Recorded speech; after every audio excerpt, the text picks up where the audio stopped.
So the French doors are now in, but I'm not quite finished. Let me show you. After knocking out the internal brickwork, I've now got the window reveals to tidy up and match up to the rest. And the plan all along was to use the dot and dab method. But the question I need to answer is, will drywall adhesive stick to cavity closers? Let's find out.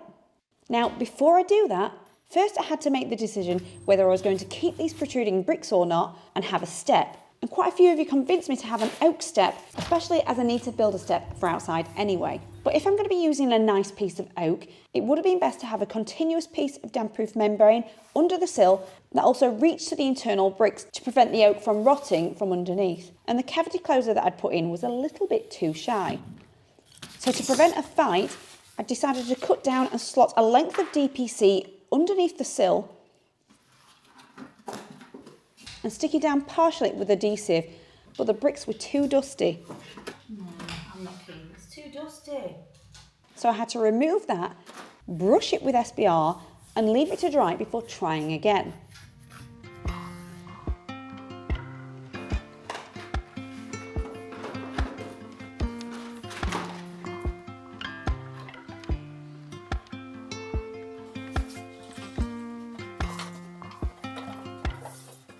Next, I bought some Kingspan PIR insulation to fill the cavity, which I placed in and marked the height of the bricks, where to cut in a few different places, because there's quite a bit of mortar down there, and took the shallowest mark. Then from that, I had to deduct the insulation on the back of the cavity closer. I rounded it up for some extra clearance, then started marking and hand sawing it down to size. Because I saw no point in buying a massive sheet that I didn't need, I'll be joining two pieces together. So when I offered it up, I marked it down to the length I needed, did a final trim, and test fitted it before linking them together with foil tape. I also taped round all of the edges, which I don't know whether it was entirely necessary, but I have so much of this stuff anyway, I thought it couldn't hurt.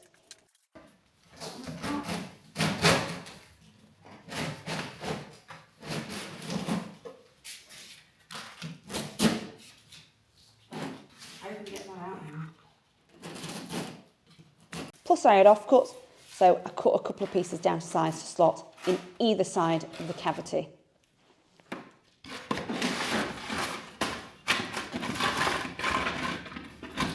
Now for the continuous DPM, which after cutting a big enough piece, I wrapped it around the insulation and slotted it in, all while making sure they overlapped.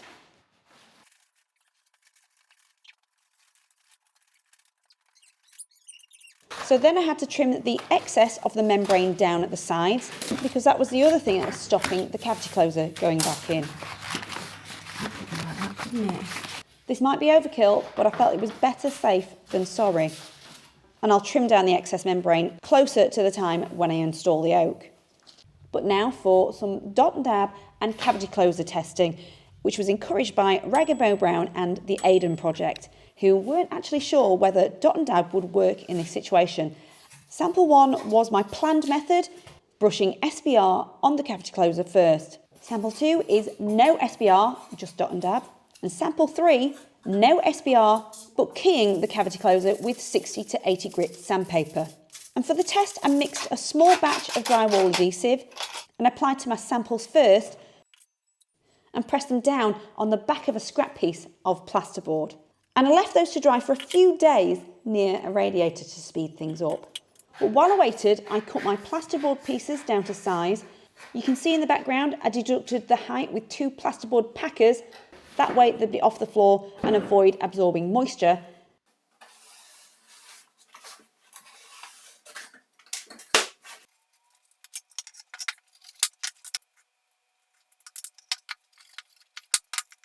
And smooth my cut edges with a plasterboard rasp.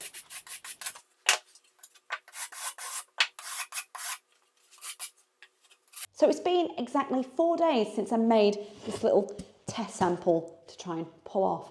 Now, I'm not a scientist, and I've thought the best way of doing a pull-off technique is probably using a stopwatch just to time myself and see how I get on with it.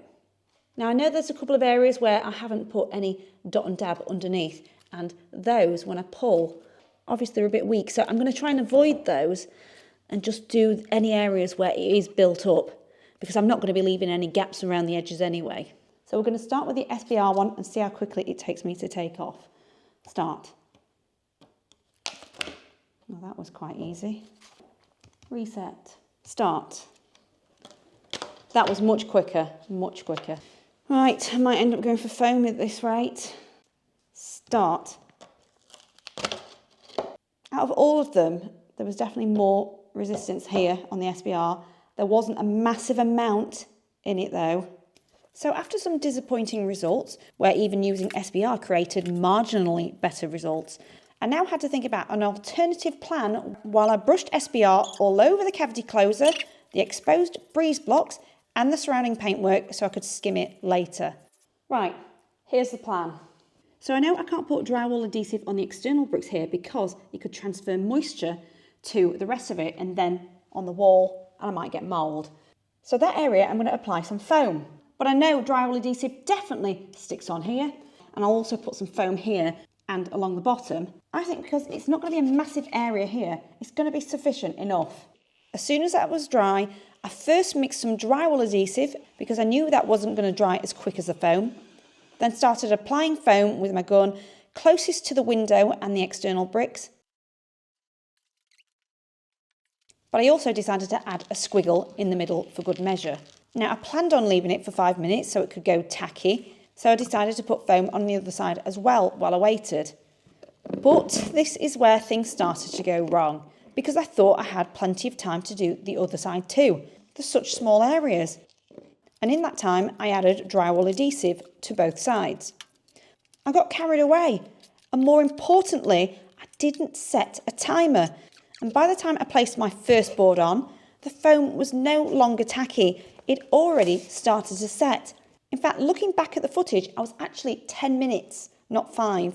And I didn't know this until I'd stuck my first board onto the adhesive, tried to get it plumb and square, but the back of the board just kept moving around too much and it hadn't gripped onto the board.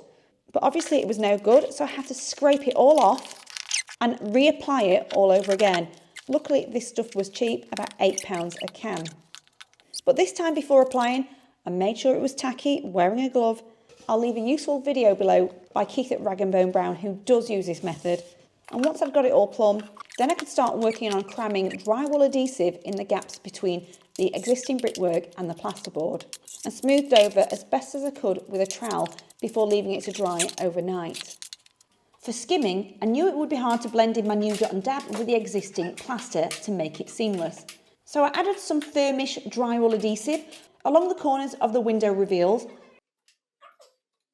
and pressed my first thin coat corner bead on, which I'd mitered at both ends with my tin snips to prevent any metal bits from sticking out. As I press the bead on, excess drywall adhesive squishes out of the holes, which I then remove and spread all over with a filling knife, while also making sure that there's none sticking out beyond the actual corner where I'll be ruling off it later. I also check with the spirit level and add the odd clout nail to prevent any areas from sagging.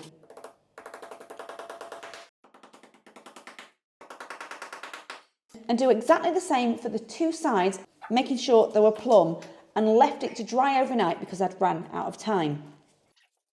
Where the plasterboard meets the old plaster, I'd also filled the join with drywall adhesive the night before and did the same with the huge gap where the existing plaster stops from where the old window used to be.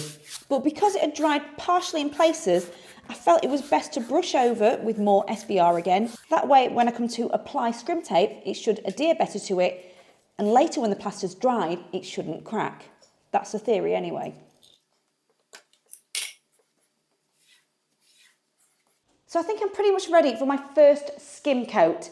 And instead of using the Roll Nova, the roll-on skim, which takes quite a long time to dry, I'm going to use Easy Fill 60 because it should take 60 minutes-ish to dry. And then any fine filling, after I've sanded anything down, I'll be using the Roll Nova for the absolute fine finish. So that is the plan. Cup of tea first.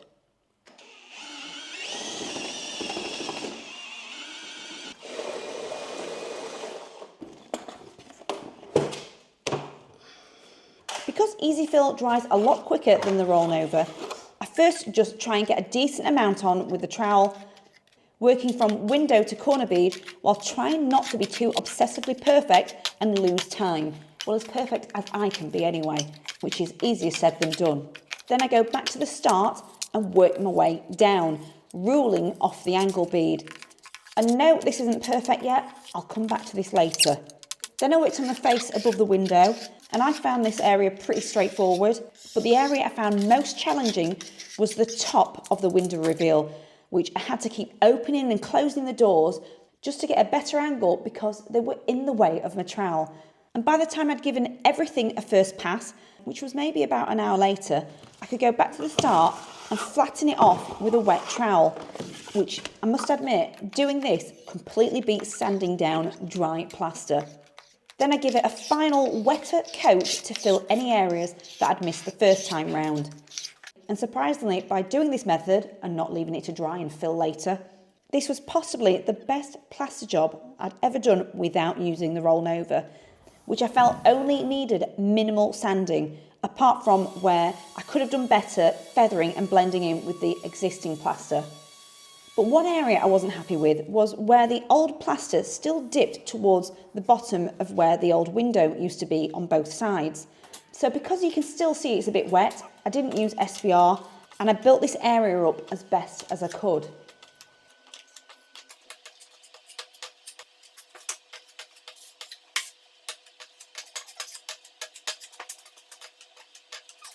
Well, one thing's for certain, next time I need to try and avoid getting so much on the frame. I've got quite a bit of cleaning up to do. But yeah, I was really hoping to be able to get a mist coat on to show you whether a white coat would have shown up any flaws that maybe I haven't seen yet, but it's not quite dry. But I don't want to run the risk of going over it with a wet roller and then lifting some of the wet plaster off for the sake of a video, when I can show you that next time.